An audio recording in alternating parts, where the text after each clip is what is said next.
I need not pause to say how very delighted I am to be here this morning, to have the opportunity of standing in this very great and significant pulpit. And I do want to express my deep personal appreciation to Dean Sayer and all of the cathedral clergy for extending the invitation. It is always a rich and rewarding experience to take a brief break from our day-to-day demands in the struggle for freedom and human dignity and discuss the issues involved in that struggle with concerned friends of goodwill all over our nation. And certainly it is always a deep and meaningful experience to be in a worship service. And so for many reasons, I'm happy to be here today. I would like to use as a subject from which to preach this morning, remaining awake through a great revolution. And the text for the morning is found in the book of Revelation. There are two passages there that I would like to quote. It's in the 16th chapter of that book. Behold, I make all things new. Former things are passed away. I'm sure that most of you have read that arresting little story from the pen of Washington Irving entitled Rip Van Winkle. The one thing that we usually remember about the story is that Rip Van Winkle slept 20 years. But that is another point in that little story that is almost always completely overlooked. It was a sign in the end from which Rip went up in the mountain for his long sleep. When Rip Van Winkle went up in the mountain, the sign had a picture of King George III of England. When he came down 20 years later, the sign had a picture of George Washington, the first president of the United States. And Rip Van Winkle looked up at the picture of George Washington, but in looking at the picture, he was amazed. He was completely lost. He knew not who he was. And this reveals to us that the most striking thing about the story of Rip Van Winkle is not merely that Rip slept 20 years, but that he slept through a revolution. While he was peacefully snoring up in the mountain, a revolution was taking place that at points would change the course of history. And Rip knew nothing about it. He was asleep. Yes, he slept through a revolution. One of the great liabilities of life is that all too many people find themselves living amid a great period of social change, and yet they fail to develop the new attitudes, the new mental responses that the new situation demands. And they end up sleeping through a revolution. There can be no gainsaying of the fact that a great revolution has taken place in the world today. In the sense, it is a triple revolution. That is a technological revolution with the impact of automation and cybernation. Then that is a revolution in weaponry with the emergence of atomic and nuclear weapons of warfare. Then that is a human rights revolution with the freedom explosion that has taken place all over the world.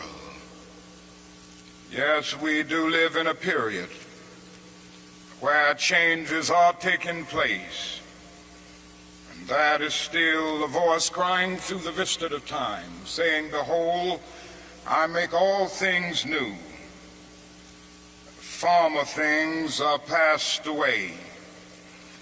Now, whenever anything new comes into history, it brings with it new challenges and new opportunities.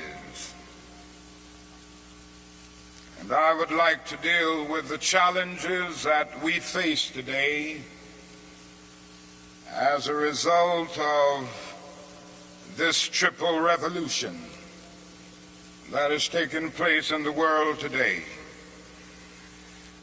First, we are challenged to develop a world perspective. No individual can live alone. No nation can live alone. And anyone who feels that he can live alone is sleeping through a revolution. The world in which we live is geographically one. The challenge that we face today is to make it one in terms of brotherhood. Now, it's true that the geographical oneness of this age has come to be to a large extent through modern man's scientific ingenuity. Modern man, through his scientific genius, has been able to dwarf distance and place time in chains. And our jet planes have compressed into minutes distances that once took weeks and even months. All of this tells us that our world is a neighborhood. Through our scientific and technological genius, we have made of this world a neighborhood, and yet we have not had the ethical commitment to make of it a brotherhood. But somehow and in some way we've got to do this. We must all learn to live together as brothers, or we will all perish together as fools. We are tied together in the single garment of destiny, caught in an inescapable network of mutuality. Whatever affects one directly affects all indirectly. For some strange reason, I can never be what I ought to be until you are what you ought to be, and you can never be what you ought to be until I am what I ought to be. This is the way God's universe is made. This is the way it is structured. John Donne caught it years ago and placed it in graphic terms. No man is an island entire of itself. Every man is a piece of the continent, a part of the main. And he goes on toward the end to say, any man's death diminishes me because I am involved in mankind. Therefore never sin to know for whom the bell tolls. It tolls for thee. We must see this, believe this, and live by it if we are to remain awake through a great revolution. Secondly, we are challenged to eradicate the last vestiges of racial injustice from our nation. I must say this morning that Racial injustice is still the black man's burden and the white man's shame. It is an unhappy truth that racism is a way of life for the vast majority of white Americans, spoken and unspoken, acknowledged and denied, subtle and sometimes not so subtle. The disease of racism permeates and poisons a whole body politic. And I can see nothing more urgent than for America to work passionately and unrelentingly to get rid of the disease of racism. Something positive must be done. Everyone must share in the guilt, as individuals and as institutions. The government must certainly share the guilt. Individuals must share the guilt. Even the church must share the guilt. We must face the sad fact at 11 o'clock on Sunday morning when we stand to sing, "In Christ there is no east nor west." We stand in the most segregated hour of America. The hour has come for everybody, and for all institutions, for the public sector and the private sector, to work to get rid of racism. Now, if we are to do it, we must honestly admit certain things and get rid of certain myths that have constantly been disseminated all over our nation. One is the myth of time. It is a notion that only time can solve the problem of racial injustice. And there are those who often sincerely say to the Negro and his allies in the white community, "Why don't you slow up? Stop pushing things so fast. Only time can solve the problem. And if you will just be nice and patient and continue to pray, in 100 or 200 years, the problem will work itself out." Well, that is an answer to that myth. And it is that time is neutral. It can be used either constructively or destructively. And I'm sorry to say this morning that I'm absolutely convinced that the forces of ill will in our nation, the extreme rightists of our nation, the people on the wrong side, have used time much more effectively than the forces of goodwill. And it may well be that we will have to repent in this generation, not merely for the vitriolic words and the violent actions of the bad people, but for the appalling silence and indifference of the good people who sit around and say, "Wait on time." Somewhere we must come to see that human progress never rolls in on the wheels of inevitability. It comes through the tireless efforts and the persistent work of dedicated individuals who are willing to be co-workers with God. And without this hard work, time itself becomes an ally of the primitive forces of social stagnation. So we must help time and realize that the time is always right to do right. Now, that is another myth that still gets around. It is a kind of over-reliance on the bootstrap philosophy. And there are those who still feel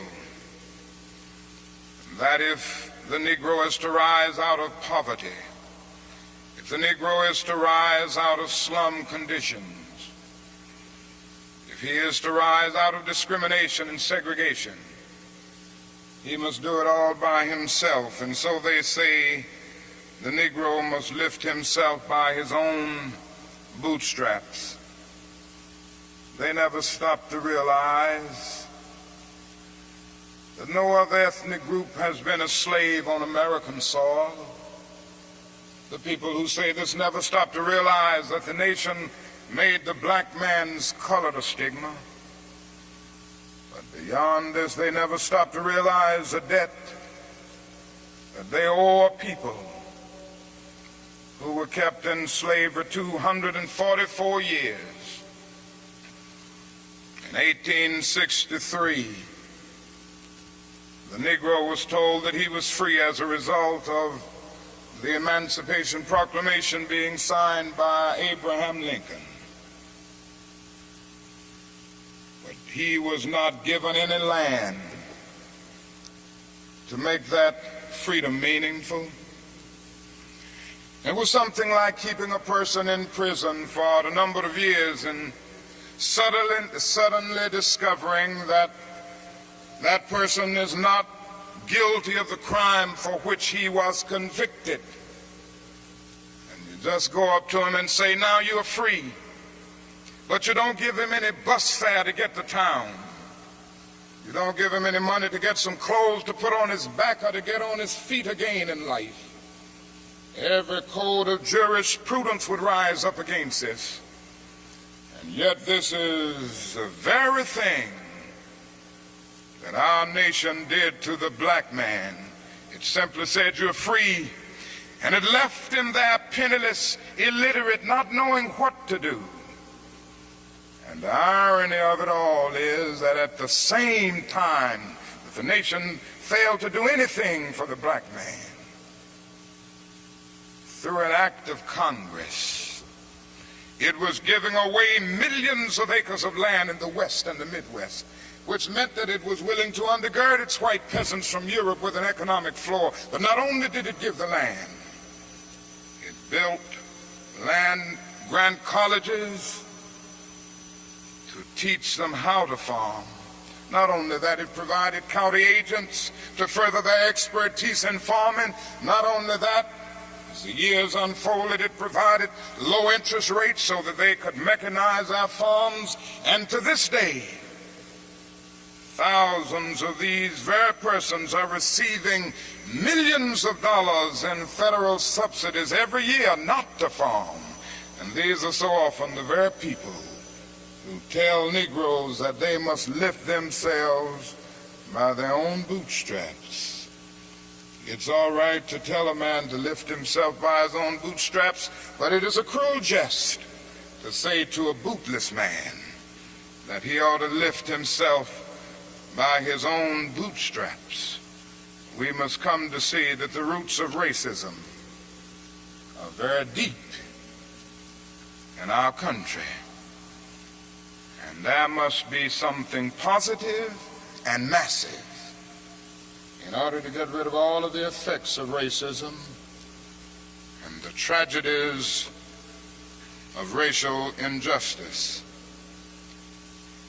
Now that is another thing closely related to racism that I would like to mention as another challenge.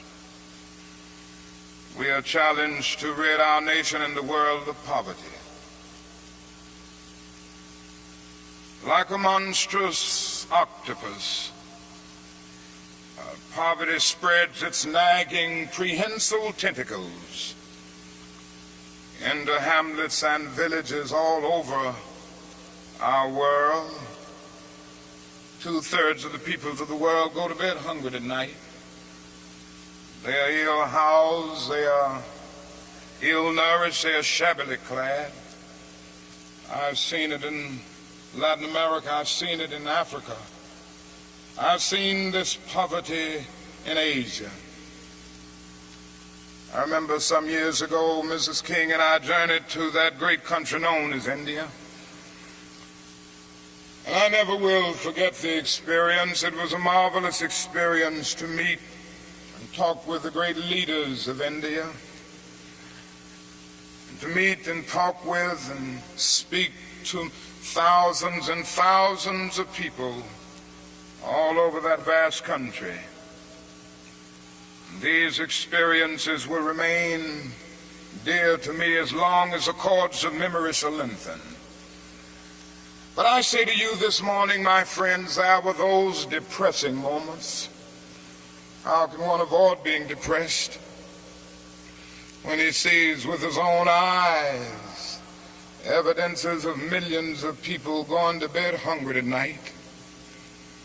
How can one avoid being depressed when he sees with his own eyes God's children sleeping on the sidewalks at night? In Bombay, more than 1 million people sleep on the sidewalks every night. In Calcutta, more than 600,000 sleep on the sidewalks every night. They have no beds to sleep in. They have no houses to go in. How can one avoid being depressed when he discovers that out of India's population of more than 500 million people, some 480 million make an annual income of less than $90 a year, and most of them have never seen a doctor or dentist. As I noticed these things, something within me cried out, can we in America stand idly by and not be concerned?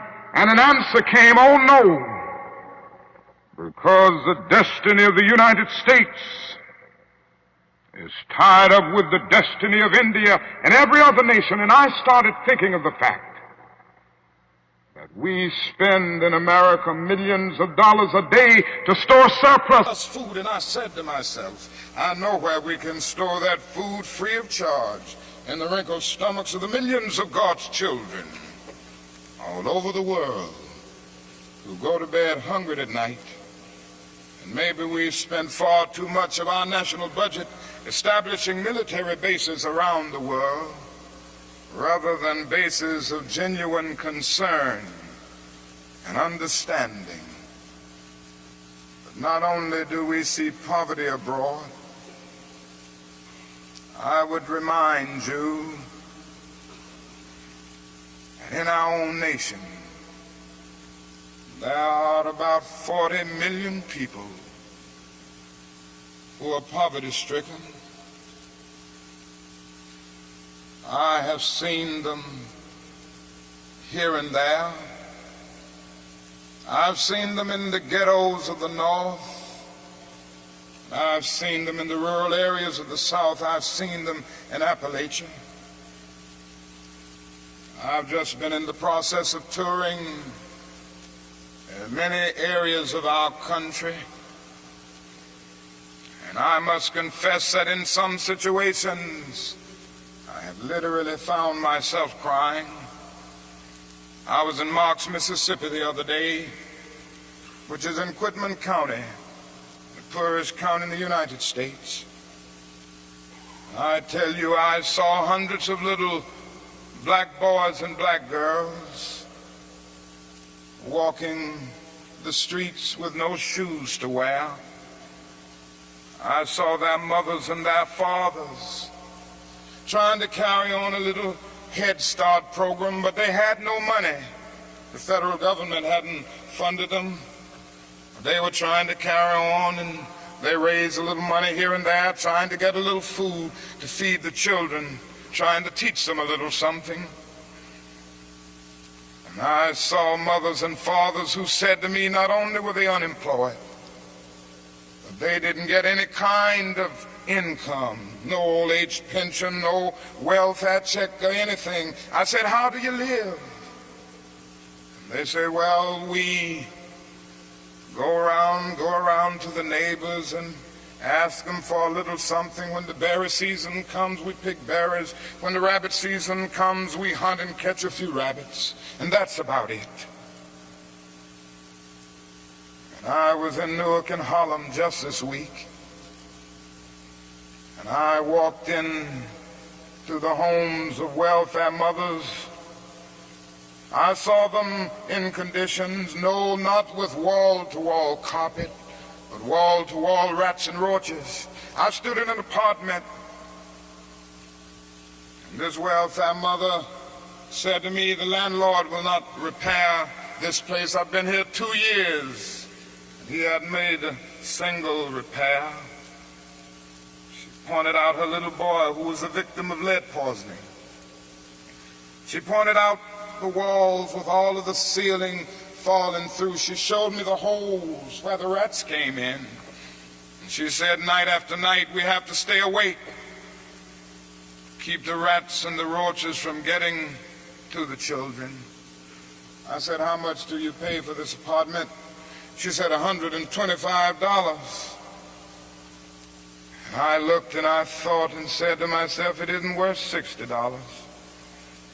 Poor people are forced to pay more for less, living in conditions day in and day out where their whole area is constantly drained without being replenished. It becomes a kind of domestic colony. And the tragedy is, so often these 40 million people are invisible because America is so affluent, so rich, because our expressways carry us away from the ghetto. We don't see the poor. Jesus told a parable one day, and he reminded us that a man went to hell because he didn't see the poor.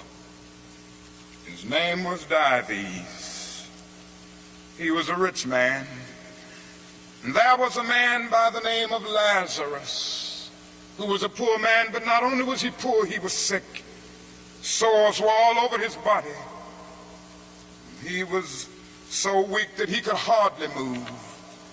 But he managed to get to the gate of Dives every day, wanting just to have the crumbs that would fall from his table.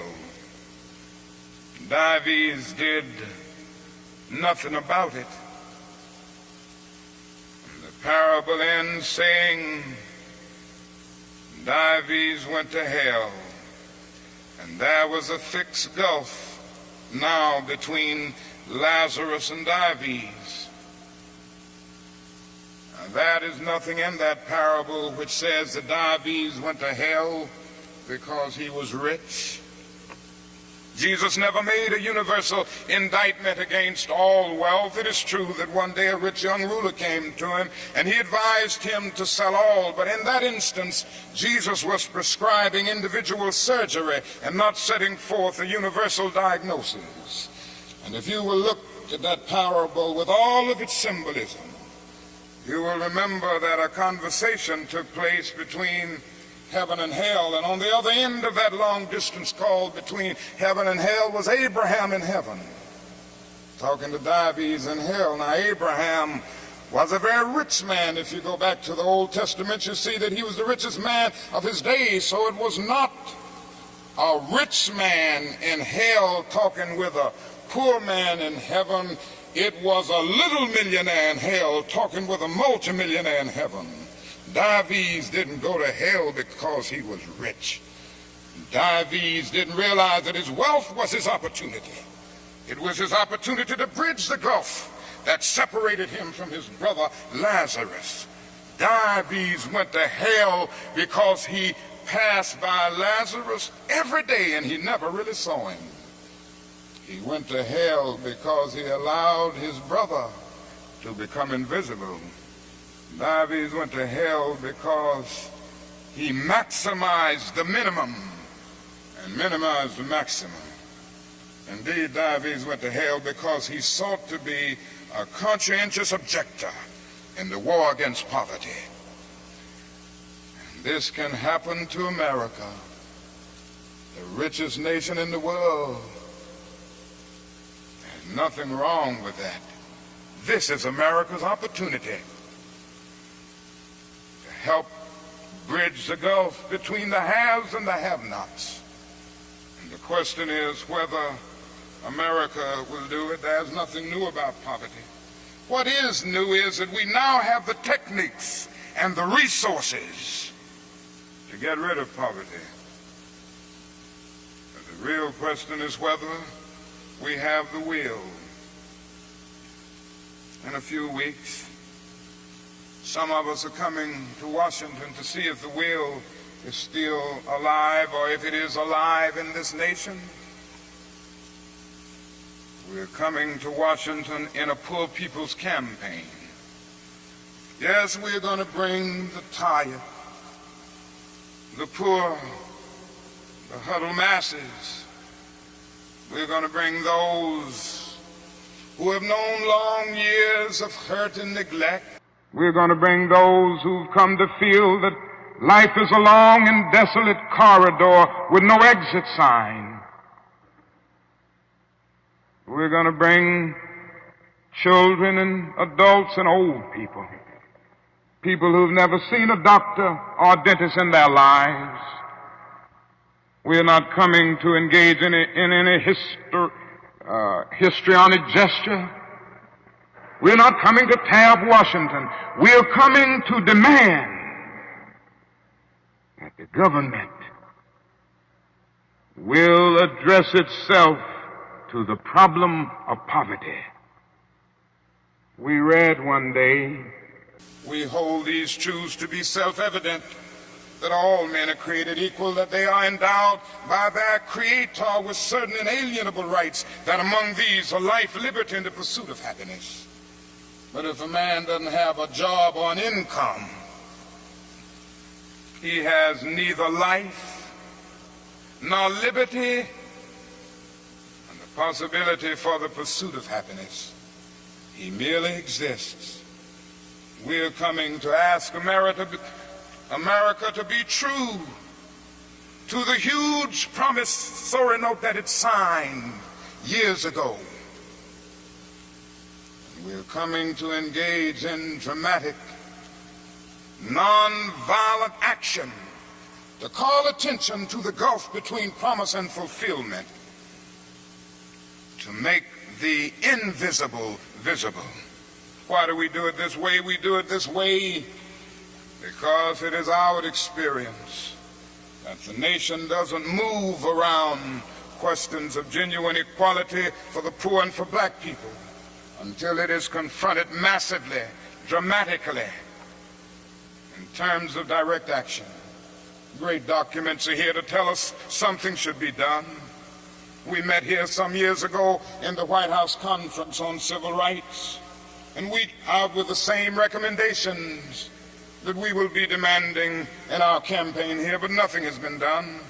The President's Commission on Technology, Automation, and Economic Progress recommended these things some time ago. Nothing has been done. Even the urban coalition made up of mayors of most of the cities of our country, and the leading businessmen have said that these things should be done. Nothing has been done.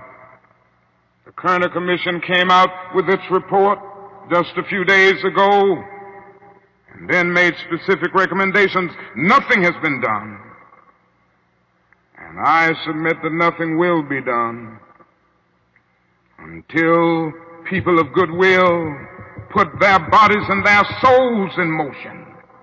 And it will be the kind of soul force brought into being as a result of this confrontation that I believe will make the difference. Yes, it will be a poor people's campaign. This is a question facing America. Ultimately, a great nation is a compassionate nation. America has not met its obligations and its responsibilities to the poor. One day, we will have to stand before the God of history, and we will talk in terms of things we've done. Yes, we will be able to say, we build gargantuan bridges to span the seas. We build gigantic buildings to kiss the skies. Yes, we made our submarines to penetrate oceanic depths.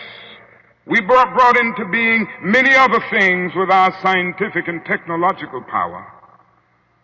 It seems that I can hear the God of history saying, that was not enough, but I was hungry, and ye fed me not. I was naked and ye clothed me not. I was devoid of a decent sanitary house to live in, and ye provided no shelter for me. And consequently, you cannot enter the kingdom of greatness. If ye do it unto the least of these, my brethren, ye do it unto me. That's the question facing America today. And I want to say one other challenge that we face is simply that we must find an alternative to war and bloodshed.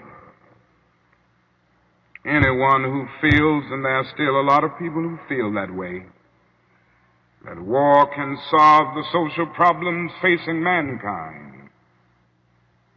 is sleeping through a revolution. President Kennedy said on one occasion, mankind must put an end to war, or war will put an end to mankind. The world must hear this. I pray God that America will hear this before it is too late, because today we are fighting a war. I'm convinced that it is one of the most unjust wars that has ever been fought in the history of the world. Our involvement in the war in Vietnam has torn up the Geneva Accord. It has strengthened the military-industrial complex. It has strengthened the forces of reaction in our nation. It has put us against the self-determination of the vast majority of Vietnamese people and put us in a position of protecting a corrupt regime that is stacked against the poor. It has played havoc with our domestic destinies. And this day we are spending $500,000 to kill every Viet Cong soldier. Every time we kill one, we spend about $500,000, while we spend only $53 a year for every person characterized as poverty-stricken in the so-called poverty program, which is not even a good skirmish against poverty. But not only that, it has put us in a position of appearing to the world as an arrogant nation. Here we are 10,000 miles away from home, fighting for the so-called freedom of the Vietnamese people when we've not even put our own house in order. And we force young black men and young white men to fight and kill in brutal solidarity. And yet when they come back home, they can't hardly live on the same block together. The judgment of God is upon us today. And we could go right down the line and see that something must be done, and something must be done quickly. We have alienated ourselves from other nations, so we end up morally and politically isolated in the world.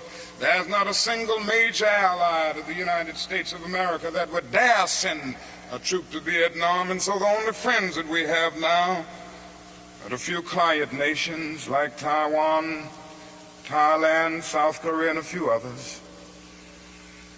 This is where we are. Mankind must put an end to war, or war will put an end to mankind. And the best way to start is to put an end to the war in Vietnam, because if it continues, we will inevitably come to the point of confronting China, which could lead the whole world to nuclear annihilation. It is no longer the choice, my friends, between violence and nonviolence. It is either nonviolence or non-existence, and the alternative to disarmament, the alternative to a greater suspension of nuclear tests, the alternative to strengthening the United Nations and thereby disarming the whole world, may well be a civilization plunged into the abyss of annihilation, and our earthly habitat will be transformed into an inferno that even the mind of Dante could not imagine This is why I felt the need of raising my voice against that war and working wherever I can to arouse the conscience of our nation on it. I remember so well when I first took a stand against the war in Vietnam, the critics took me on and they had their say in the most negative and sometimes most vicious way. One day a newsman came to me and said, "Dr. King, don't you think you're going to have to stop now opposing the war and move more in line with the administration's policy? Because I understand it has hurt the budget of your organization, and people who once respect you have lost respect. People who once respected you have lost respect for you. Don't you feel that you've really got to change your position?" I looked at him and I had to say, "Sir, I'm sorry, you don't know me. I'm not a consensus leader.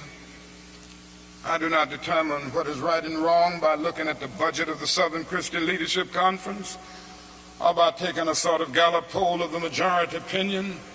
Ultimately, a genuine leader is not a searcher for consensus, but a mold of consensus. On some positions, cowardice asks the question, is expedient? And then expediency comes along and asks the question, is it politic? Vanity asks the question, is it popular? And conscience asks the question, is it right? And there comes a time when one must take a position that is neither safe, nor politic, nor popular. But he must do it because conscience tells him it is right. And I believe today that that is a need for all people of goodwill to come with a massive act of conscience and say, in the words of the old Negro spiritual, we ain't gonna study war no more. This is the challenge facing modern man. Let me close by saying that we have difficult days ahead in the struggle for justice and peace. But I will not yield to a politic of despair. I'm going to maintain hope. As we come to Washington in this campaign, the cards are stacked against us. This time we will really confront a Goliath.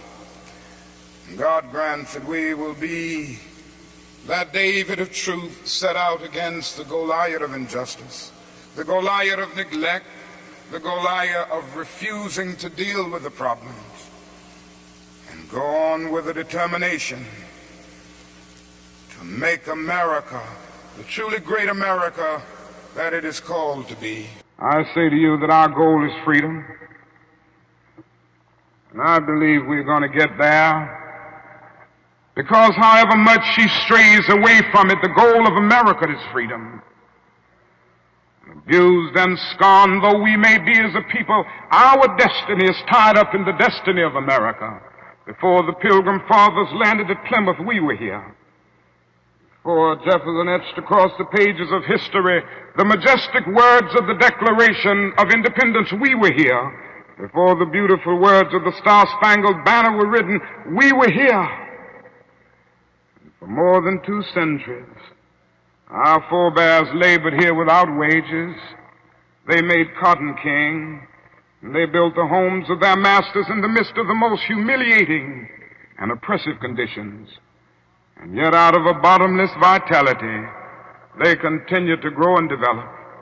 If the inexpressible cruelties of slavery couldn't stop us, the opposition that we now face will surely fail. We're going to win our freedom because both the sacred heritage of our nation and the eternal will of the Almighty God are embodied in our echoing demands. And so however dark it is, however deep the angry feelings are and the violent explosions are, I can still sing, we shall overcome. We shall overcome because the arc of the moral universe is long, but it bends toward justice. We shall overcome because Carlyle is right. No lie can live forever. We shall overcome because William Cullen Bryant is right. Truth-crushed earth will rise again. We shall overcome because James Russell Lowell is right, as we were singing earlier today. Truth forever on the scaffold, wrong forever on the throne, yet that scaffold sways the future, and behind the dim unknown standeth God within the shadow, keeping watch above his own. With this faith, we will be able to hew out of the mountain of despair the stone of hope. With this faith, we will be able to transform the jangling discords of our nation into a beautiful symphony of brotherhood. Thank God for John, who centuries ago out on a lonely, obscure island called Patmos caught vision of the New Jerusalem descending out of heaven from God, and who heard a voice saying, "Behold, I make all things new. Former things are passed away." God grant that we will be participants in this newness and this magnificent development. If we will but do it, we will bring about a new day of justice and brotherhood and peace. And that day the morning stars will sing together, and the sons of God will shout for joy. God bless you.